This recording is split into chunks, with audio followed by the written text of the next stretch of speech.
Hi, I'm Daisy from Seller University. Most categories require sellers on Amazon to use a product identifier such as a European article number, a universal product code, or an international standard book number when creating new product pages or matching them with existing pages in the Amazon catalogue. Product IDs ensure that products are uniquely identified while being bought and sold, and they help sort and track items in transit.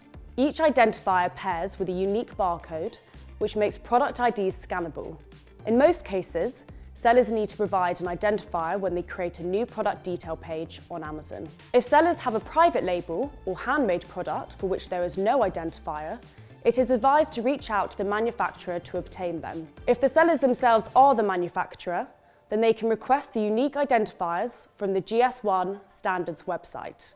Amazon validates product identifiers by cross-referencing them with the GS1 database to ensure their authenticity. Alternatively, sellers can also apply for an exemption on their products from the Seller Central account.